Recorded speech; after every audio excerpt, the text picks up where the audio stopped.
Hey everyone, welcome back to my YouTube channel unique classes. तो कैसे हैं आप सभी? आई होप बहुत अच्छे होंगे और आप सभी की प्रेपरेशन उससे भी अच्छी चल रही होगी।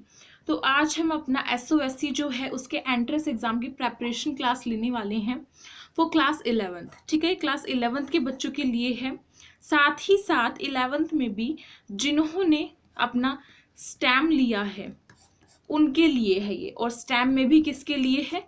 जो मेडिकल से करने वाले हैं, यानी कि पीसीबी के लिए है। ठीक है, तो इस क्लास को एंड तक देखिएगा ताकि आपके सारे डाउट्स क्लियर हो जाएंगे। तो चलिए स्टार्ट करते हैं फटाफट से अपनी क्लास को। हमारे पास हमारा फर्स्ट क्वेश्चन आ गया है। क्या है फर्स्ट क्वेश्चन? जैसा कि आप सभी को पता है कि आपके पास पीसीबी होने वाला है और एंट्रेंस टेस्ट में भी पीसीबी आने वाला है, इसलिए आपका ये जो फर्स्ट क्वेश्चन है ये आपका केमिस्ट्री से है। पीसीबी का मतलब होता है फिजिक्स, केमिस्ट्री एंड बायोलॉजी। ठीक है, तो आपका फर्स्ट क्वेश्चन है केमिस्ट्री से। क्या है question? Magnesium ribbon is rubbed before burning because it has a coating of. अब यहाँ पे हमसे कहा गया है कि जो मैग्नीशियम रिबन होता है हमारा, उसे हमें रब करना चाहिए जलाने से पहले। अब जलाने से पहले रब क्यों करना चाहिए? क्योंकि उसके ऊपर एक कोटिंग होती है और उस कोटिंग का नाम हमें बताना है। तो आपके ऑप्शंस आपके पास है 4 के 4, फटाफट से आंसर दे दीजिए। जो भी आप क्वेश्चन देखते हुए चल रहे हैं उसका आंसर आप मुझे कमेंट बॉक्स में दे सकते हैं। इससे आपकी ही तैयारी हो रही है। ठीक है, और पूरी ईमानदारी के साथ देना है, जैसा आता है वैसा दीजिए।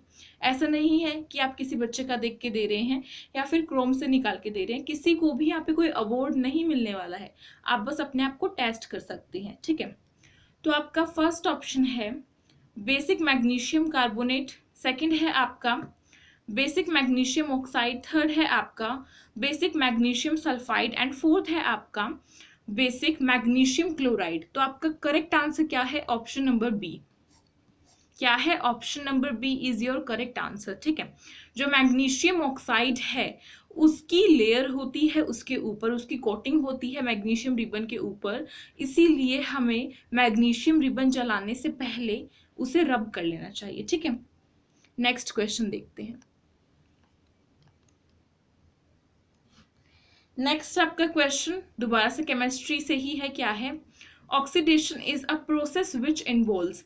ऑक्सीडेशन आप सभी ने पढ़ा है। ठीक है, वो प्रोसेस क्या है जिसमें क्या इन्वॉल्व होता है ये हमें बताना है। बहुत ही इजी सी इसकी डेफिनेशन है और बहुत इजी है अगर हम याद भी रखें तो इसको। जब इसमें भाई ऑक्सीडेशन यानी कि ओ और एक्स आपका आ ही गया, ओ एक्स आ गया, ओ एक्स से आपका ऑक्सीजन भी बनता है। अब जहां ऑक्सीडेशन आ गया मींस वहां पे ऑक्सीजन का एडिशन हो रहा है। किसका? ऑक्सीजन का एडिशन हो रहा है। तो ऑप्शन नंबर ए करेक्ट है, एडिशन ऑफ ऑक्सीजन। ठीक है, और हाइड्रोजन का रिमूवल होता है।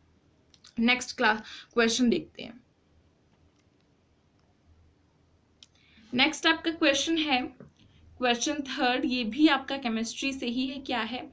Na2CO3 dot 10H2O is. अब जो Na2 है, CO3 है, डॉट 10H2O, ये क्या है बताइए जल्दी से। फर्स्ट ऑप्शन है वॉशिंग सोडा, सेकंड है बेकिंग सोडा, थर्ड है आपका ब्लीचिंग पाउडर एंड फोर्थ है आपका टैट्रिक एसिड। तो करेक्ट आंसर आपका ऑप्शन नंबर ए करेक्ट है, वॉशिंग सोडा। ठीक है, किसका फॉर्मूला होता है ये होता है हमारा वॉशिंग सोडा का फॉर्मूला, इसलिए ऑप्शन नंबर ए आपका करेक्ट है। नेक्स्ट क्वेश्चन देखते हैं फटाफट से। आपका नेक्स्ट क्वेश्चन है, नेक्स्ट आपका क्वेश्चन आ गया है बायोलॉजी से। क्या है? A feature of reproduction that is common to amoeba, yeast and spirogyra that is। अब यहाँ पे हमसे पूछा गया है ऐसा कौन सा मेथड है जिससे रिप्रोडक्शन करते हैं ये तीनों ही, अमीबा भी, यीस्ट भी और स्पायरोगैरा भी। ठीक है, अमीबा, यीस्ट और स्पायरोगैरा जो है वो तीनों किस मेथड से करते हैं? हमारे रिप्रोडक्शन के 2 मेथड्स होते हैं basically. First is your asexual reproduction and second is your sexual reproduction. Asexual reproduction में क्या डिफरेंस है? असेक्सुअल रिप्रोडक्शन में कोई एक ही गैमेट जो है, चाहे वो फीमेल हो चाहे वो मेल हो, वो अकेला ही क्या कर सकता है? रिप्रोडक्शन कर सकता है। लेकिन जो सेक्सुअल रिप्रोडक्शन होता है उसमें दोनों गैमेट्स का होना बहुत जरूरी है, यानी कि मेल का भी और फीमेल का भी। और ये किन किन में पाया जाता है सेक्सुअल रिप्रोडक्शन? ये होता है ह्यूमन बींग्स में, काऊ में, डॉग में। ठीक है, कैट में, इस तरीके से। और जो हमारा असेक्सुअल रिप्रोडक्शन है वो हमारा अमीबा में, यीस्ट में, ठीक है, स्पायरोगायरा में, हाइड्रा में, इन सभी में हमारा असेक्सुअल रिप्रोडक्शन होता है, इसलिए ऑप्शन नंबर ए आपका करेक्ट है, दे रिप्रोड्यूस असेक्सुअली। ठीक है, नेक्स्ट क्वेश्चन देखते हैं। नेक्स्ट आपका क्वेश्चन क्या है, what type of chemical reaction take place when electricity is passed through water? कौन सा रिएक्शन जो है वो होता है केमिकल रिएक्शन जब इलेक्ट्रिसिटी जो है वो वाटर से पास की जाती है?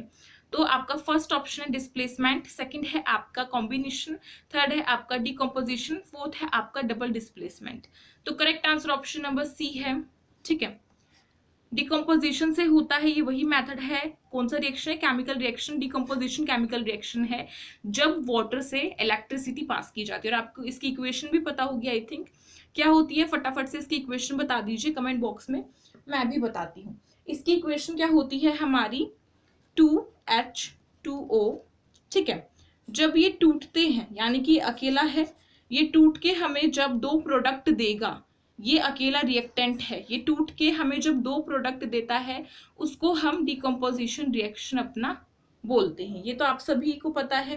तो अब ये वाटर है, इसमें जब हम इलेक्ट्रिसिटी पास करते हैं, यानी कि इलेक्ट्रिसिटी मींस करंट, जब हम इसमें पास करते हैं तो हमें क्या मिलता है? टूटने के बाद हमें मिलता है 2H2 प्लस में O2। ठीक है, 2H2 प्लस में O2। ओके, और ये आपका लिक्विड फॉर्म में होता है रिएक्टेंट, और ये दोनों आपके गैसेस में आ जाते हैं।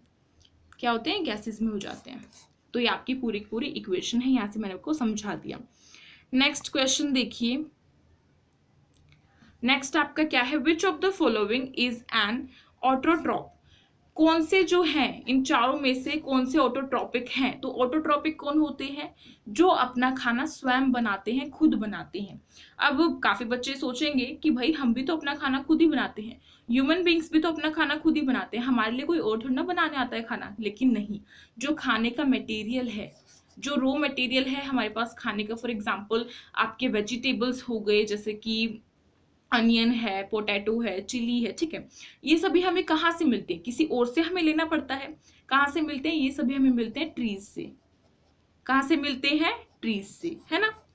ऐसे ही जो ट्रीज होते हैं वो अपना खाना खुद बनाते हैं, ऑटोट्रॉपिक होते हैं ट्रीज, अपना खाना खुद बनाते हैं। किसकी हेल्प से? सनलाइट की हेल्प से, वाटर की हेल्प से, है ना। ठीक है, यहां से करेक्ट है। नेक्स्ट क्वेश्चन देखिए। अगला क्वेश्चन भी आपका केमिस्ट्री से है, पहले वाला आपका बायोलॉजी से था। तो केमिस्ट्री से आपका क्वेश्चन आ गया है, क्या है? What happens when a solution of an acid is mixed with a solution of a base in a test tube? अब यहाँ पे हमसे बोला गया है, जब हम एक एसिड को और एक बेस सॉल्यूशन को मिलाते हैं, क्या करते हैं? मिलाते हैं, प्लस करते हैं एक टेस्ट ट्यूब में, तो क्या होता है? अब यहाँ पे हमें कुछ करेक्ट नहीं करना है, इसके ऑप्शंस में आगे दिखाऊंगी। ये आपकी यहाँ पे स्टेटमेंट्स हैं। तो फर्स्ट स्टेटमेंट है आपकी, temperature of the solution decreases, यानी कि टेम्परेचर घट जाता है। दूसरा है the temperature of the solution increases, यानी कि टेम्परेचर बढ़ जाता है। तीसरा है temperature of the solution remains the same, यानी कि टेम्परेचर बिल्कुल सेम ही रहता है, जैसा पहले था वैसा ही अभी है। नेक्स्ट है आपका सॉल्ट फॉर्मेशन टेक प्लेस। तो कौन सी जो स्टेटमेंट है यहाँ से ठीक है आपको ये बतानी है। देखिए यहाँ से हमारी कौन सी ठीक है? सेकंड ठीक है हमारी, कि हमारा टेम्परेचर जो है वो इंक्रीज होता है। क्या होता है? इंक्रीज होता है जब हम एसिड के सॉल्यूशन को और बेस के जो सॉल्यूशन है उसको एक टेस्ट ट्यूब में मिला देते हैं। तो साथ ही साथ आप सभी को पता है कि acid plus base is equal to salt होता है ना। तो सोल्ट की फॉर्मेशन हो रही है यहाँ से, इसीलिए सेकेंड एंड फोर्थ आपकी जो स्टेटमेंट है वो करेक्ट है। तो ऑप्शन कौन सा करेक्ट होगा? सेकंड एंड फोर्थ है ना। तो यहाँ पे सेकंड एंड फोर्थ आपको कहाँ पे दिख रहा है? ये दिख रहा है मेरे को ऑप्शन नंबर डी में, ऑप्शन नंबर डी में, इसलिए ऑप्शन नंबर डी आपका करेक्ट है। नेक्स्ट क्वेश्चन देखते हैं फटाफट से। नेक्स्ट आपका क्वेश्चन आ गया है बायोलॉजी से, और देखिए यहाँ पे आप मेडिकल ले रहे हैं तो भाई बिल्कुल सिंपल सी बात है, आपके जो बायो है, जो आपकी बायोलॉजी है, उससे ज्यादातर क्वेश्चंस आपके देखने को आपको मिलेंगे यहाँ पे। ठीक है, तो क्या है आपका question? In human beings the fertilisation occurs in the, जो ह्यूमन बींग्स हैं उनमें जो फर्टिलाइजेशन प्रोसेस है वो कहाँ पे होता है? कौन से पार्ट में होता है बताइए? ऑप्शन है आपका फर्स्ट यूट्रस, सेकंड है ओवरीज, थर्ड है फैलोपियन ट्यूब एंड फोर्थ आपका वाइजीनिया। तो करेक्ट आंसर आपका ऑप्शन नंबर सी है, फैलोपियन ट्यूब। जो फैलोपियन ट्यूब है उसमें हमारा फर्टिलाइजेशन प्रोसेस जो है वो होता है, ठीक है, किसमें होता है, फैलोपियन ट्यूब में होता है, करेक्ट। ठीक है भाई, नेक्स्ट क्वेश्चन देखते हैं। नेक्स्ट आपका क्वेश्चन आ गया है, अ zygote which has an X chromosome inherited from the father will develop into। अब यहाँ पे हमें बोला गया है कि जो फादर है उससे एक्स क्रोमोजोम मिलता है, तो जो बेबी होगा वो क्या होगा, मीन्स वो बॉय होगा या फिर वो गर्ल होगी। क्योंकि आप सभी को पता होगा, देखो जो हमारी फीमेल होती है, फीमेल उसके पास एक्स एक्स क्रोमोजोम होते हैं, ठीक है, और जो हमारे मेल, यहाँ पे एफ लिख देती हूँ, और जो हमारे मेल होते हैं उनके पास एक्स वाई होता है, राइट, ये तो आपको पता है क्रोमोजोम का पेयर। तो यहाँ पे अगर हमारा जो मेल है वो फीमेल को वाई क्रोमोजोम देता है, तो फीमेल का एक एक्स, ठीक है, फीमेल का एक एक्स और मेल का एक वाई मिलकर क्या बनाएंगे, एक बॉय बनाएंगे, यानी कि एक बॉय का जन्म होगा, एक बॉय का बर्थ होगा, लड़के का।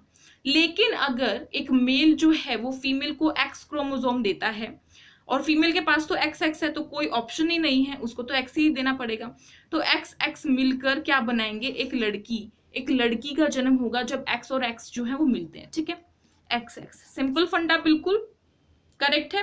तो आपका ऑप्शन नंबर बी करेक्ट होगा, गर्ल, राइट। बहुत इजी सा क्वेश्चन था। नेक्स्ट है आपका question, which of the following is biodegradable. इनमें से कौन सा जो है वो बायोडिग्रेडेबल है, फटाफट से बता दीजिए कमेंट बॉक्स में। ये तो बहुत ही इजी क्वेश्चन है, कहूँ तो पूरी वीडियो में सबसे इजी क्वेश्चन यही है। ये आप अपने बचपन से पढ़ते हुए आ रहे हैं 8th स्टैंडर्ड से, है ना, एनवायरमेंट चैप्टर में। तो करेक्ट आंसर क्या होगा, फर्स्ट ऑप्शन है प्लास्टिक मग।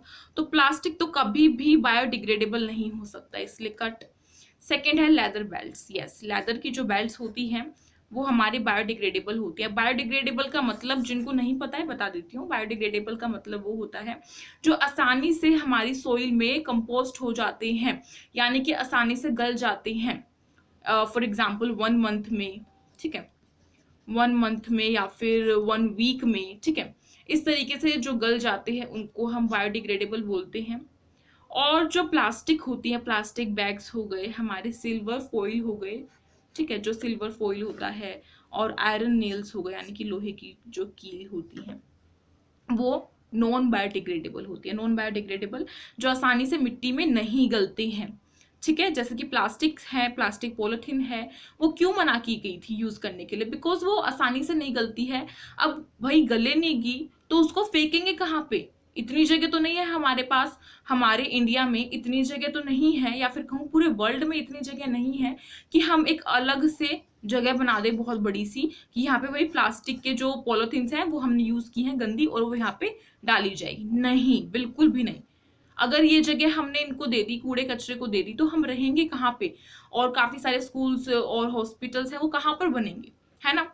तो इतनी जगह तो नहीं है हमारे पास, इसीलिए लोग क्या करते हैं, प्लास्टिक की जो पॉलिथीन है एंड में उन्हें आके चाहे तो जला देते हैं, ठीक है, चाहे तो जला देते हैं, चाहे फिर कहीं पे भी फेंक देते हैं, जिनको पता नहीं होता। और अगर हम प्लास्टिक की बैग्स को जलाते हैं तो क्या होगा, उससे पॉल्यूशन होगा, जिससे कि हमारा ही एनवायरमेंट खराब होगा।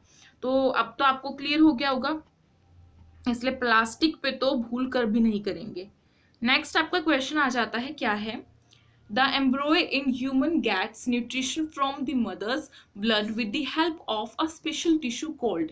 अब जो हमारा बेबी होता है मदर की फीटस में, यानी कि मदर का जो वोम है उसमें जो हमारा बेबी होता है, उसको किस तरीके से न्यूट्रिशन मिलता है, किस तरीके से न्यूट्रिशन मिलता है, भाई उसको भी तो चाहिए ना न्यूट्रिशन, ऐसी तो नहीं है कि उसको न्यूट्रिशन नहीं चाहिए, उसको भी न्यूट्रिशन चाहिए, है ना, उसको भी ग्रोथ करने के लिए उसको भी न्यूट्रिशन चाहिए, मिनरल्स चाहिए। तो इसीलिए कहाँ से मिलते हैं उसको ये सारी चीजें, उसको मिलते हैं मदर के ब्लड से। और कैसे मिलते हैं, एक स्पेशल टिश्यू की हेल्प से मिलते हैं।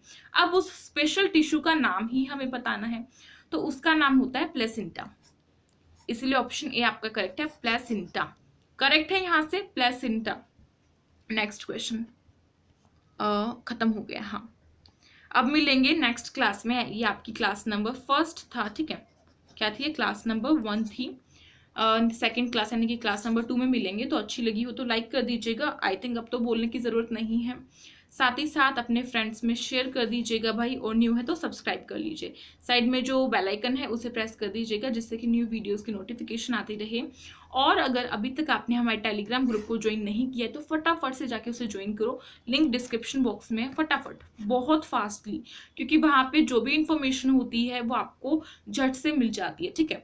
अगर कभी कभार ये होता है कि यूट्यूब जो है, अगर ज़्यादा वीडियो डाल दे तो यूट्यूब जो है नोटिफिकेशन नहीं देता। तो इस केस में हमें क्या करना होता है, इस केस में टेलीग्राम जो है वो हमारी मदद करता है, क्योंकि हम वहाँ पे आपकी जो वीडियोस डेली अपलोड होती है उनको शेयर कर देते हैं, जिससे कि आपको पता चल जाता है, ठीक है। तो टेलीग्राम ग्रुप तो ज्वाइन करना बनता है, राइट। तो मिलते हैं नेक्स्ट वीडियो में, नेक्स्ट क्लास में। Thank you so much for watching this video, और ऐसे ही तैयारी करते रहिए।